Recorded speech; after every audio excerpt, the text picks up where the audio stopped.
muito a ver com você, assim? Tipo, você já... Eu tava ali, eu já tava ligado no Casimiro, no Pedro Certeza, na zoeira. Quando falaram que você ia, foi tipo assim, putz, tiro certo, assim. Você não tinha essa ideia? Porque eu não vejo nada de esporte até hoje e não vi o esporte interativo. O esporte interativo, antigamente, era tipo assim, meio que ia naquela parabólica bastante. Sim, é verdade. E tinha umas operadoras que não tinha meio Demorou muito pra entrar numa TV a cabo. Muito.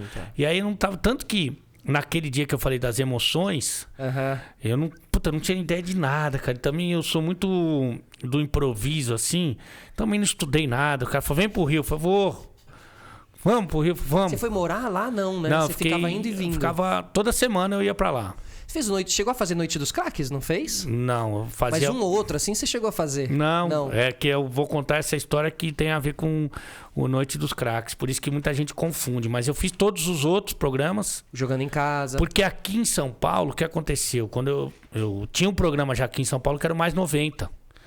Que eram 7 pessoas em torno de uma mesa. Isso. E aí, cara, eu passei assim umas 3 semanas, eu consegui dar boa tarde no programa.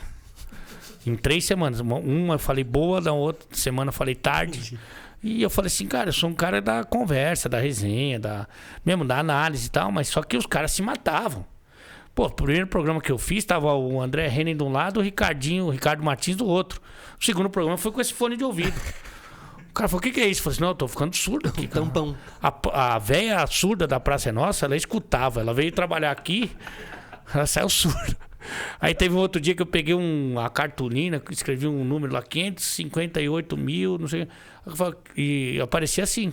Eu falei, o que é isso? Eu falei, é minha senha pra falar no programa. Eu falei, irmão, deixa eu falar uma coisa. Vocês pagaram dinheiro pra mim? Eu nem sei se alguém ia me contratar. Segundo o Henrique Mazei, ele se antecipou ao mercado porque ele imaginou que ia ter algum tipo de movimento. E aí, como eu não sabia também, ninguém sabia o que ia acontecer. Claro. Porque, na verdade, é o seguinte, o cara foi mandado embora, vamos ver a reação do mercado.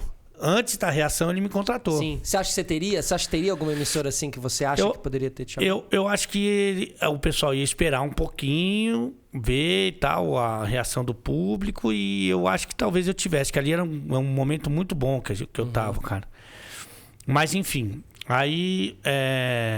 Como em São Paulo só tinha esse Mais 90, em que eu não falava, eu falei, vocês me contrataram para não falar. Você jogar dinheiro fora. Aí eles me levaram pro Rio, e no Rio tinha vários programas e tal. E que era bem... Que eu podia falar, basicamente, jogando em casa, aquele Conexão, que era só eu e o apresentador. Verdade, Tinha aquele do domingo, que era o fim do domingo lá, que eu acho que era o Baran que apresentava. Então, tinha várias opções. GV, Getúlio Vargas, incrível. Maravilhoso. E aí eu comecei a passar mais tempo no Rio do que em São Paulo. E aí, como é que foi essa vida de Rio ali? Pô, foi maravilhosa. Gostoso, cara, né? Porque o esporte interativo tinha um lado boêmio. Eu trabalhei na MTV muito tempo. A única emissora que eu vi semelhança com a MTV foi o esporte interativo. Que assim. A MTV, na verdade, a base da MTV era na padaria lá na Real. Que você conhece muito bem. Que é onde é a ESPN ainda aqui em São Paulo. Tudo acontecia na Real. Icônica, tudo acontecia lá. Os contratos se fechavam lá, as reuniões se faziam lá. E pra vocês também, que a gente via vocês na pizzaria. Porque o Trajano era muito bar, assim. 6 horas, eles fechavam a lojinha, ia pro bar e lá ele resolvia tudo. Despachava, contratava e tal. É que o ambiente era muito gostoso, o ambiente na Real era muito gostoso. Né? Melhor que a pizza que o pessoal fala. Sim, a pizza a gente nem pedia, a gente só ficava sentado. E aí, enfim, daí os caras pegaram e me levaram bastante pro Rio. Mas a minha apresentação foi numa terça-feira, que eu cheguei lá, os caras mostraram tudo, e não sei o que lá. E o esporte interativo, hoje não tem mais esporte interativo, né? Não tem mais o canal e não tem nem mais o nome, chama TNT Esportes. Mas era o que me chamou muito a atenção desde o primeiro momento que eu pisei lá, é que era tudo muito de jovem, cara. Todo mundo jovem, cara. Pode crer. Pô, os caras chamavam de tio, o cara tinha 25 anos, 28 era avô. Só gente jovem. Eu acho que era pra não pagar as pessoas, né? Os caras estavam muito... O meu diretor tinha 19 anos. O Pedro Maranhão. Por exemplo. Então eles usavam o futebol como um argumento de contratação. Falaram que você vai ser feliz, você vai no... Você não é botafoguense? Você vai no Engenhão toda quarta-feira cobrir o Botafogo, vai lá. Salário? Não, salário não. Não, salário não estamos... Mas assim, tinha um lado muito bom, porque os caras são muito ágeis, assim, e muito de interação e de rede social. Isso, eles são modernos nesse sentido. Quando eu cheguei lá, até brincava, falei assim, toda TV tem uma rede social. O Esporte Interativo é uma rede social que tem uma TV. Mas concordo 100%. Assim. E depois virou isso mesmo, né? Porque os caras perderam a TV. E assim, daí era muita coisa assim de... muita falta de experiência pra tudo. Meu diretor na ESPN, meu último diretor lá no Bate-Bola, foi o Wagner Patti, que era um monstro, assim, um cara que meio que inventou o Amigão e o Antero. Pintava ele de Kiss, os dois, fazia... Pô, o cara é um animal, assim, cara. E aí eu senti um pouco de falta, daí os caras queriam que eu, não jogando em casa, que eu botasse ponto eletrônico.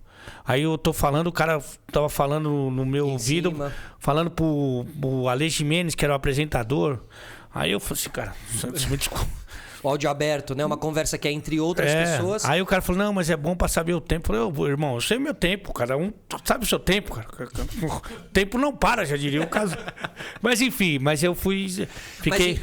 Mas porque são duas escolas diferentes, assim, não são? Muito. Até mesmo a maneira que o esporte interativo aconteceu, que eles eram da internet. Eles começaram fazendo... Isso. Tem uma história, começaram a fazer, acho que era um campeonato brasileiro junto com a Brahma, não sei, tem todo um rolê que eu não lembro claramente. Foram pra Manchete ou Rede TV, depois foram pra TV, sei lá se era TVA durante um tempo e tal, mas isso. Foram e tal, até que conseguiram a Champions e com a Champions chegaram né, falando um breve resumo, assim, né? Tanto que assim, que um pessoal que era da redação foi pra frente da câmera e ficou lá. Era difícil eles... Por exemplo, você foi uma contratação de peso. Sim, justo. Até fora do meio da redação. Depois o Mauro Betting, acho que foi uma outra grande contratação. E depois eu acho que fugi um pouco o padrão. Mas assim, o padrão deles era quem era de lá. Que são, hoje em dia, os apresentadores e comentaristas do canal, certo? Hoje, que eu me lembre, não tem ninguém que não foi formado lá. Perfeito. Como outros caras muito grandes foram formados lá, como a Fernanda Gentil foi formada lá, a Bárbara Coelho, né? Bárbara Coelho, a Bárbara, que eu acho incrível. Um absurdo, assim, incrível. Né? Ela faz o Globo... É o de domingo? Esporte Espetacular. Maravilhosa, sensacional, incrível mesmo. Mas, enfim, e não tinha muito esse negócio de contratar. E aí você foi acho que uma primeira grande contratação. Sim, ou você ou o Peruca, não lembro qual foi o primeiro. Porque o Peruca saiu e depois ele voltou, o Peruquento, o Mauro Betti. E aí eles não tinham muito essa prática assim, né? E tanto que, foi uma festa e tal. E eu fiquei muito feliz porque eu não me sentia abraçado na ESPN depois de 18 anos, pelos caras que trabalhavam comigo, como eu me senti abraçado no Esporte Interativo. Tanto que a minha chegada no Esporte Interativo foi com os caras da emissora repetindo as minhas frases do decreto. Pode crer, fizeram um VT. Todo mundo falando um trechinho de um decreto seu. Curiosamente, não me lembro de nenhuma mulher participando. Mas deve ter sido coincidência, né? Uma coincidência, acaso. Enfim, é um acaso. Mas o Zico falando, o Mauro Betti, enfim, foi uma galera bem legal lá falando do decreto. E aí que nós chegamos nessa terça-feira que não chega nunca. Essa filha da mãe, acabou o mundo, mas não chegou a terça-feira, cara. Porque na terça-feira tava lá, aí os caras falaram assim, você vai entrar no programa. Eu falei assim,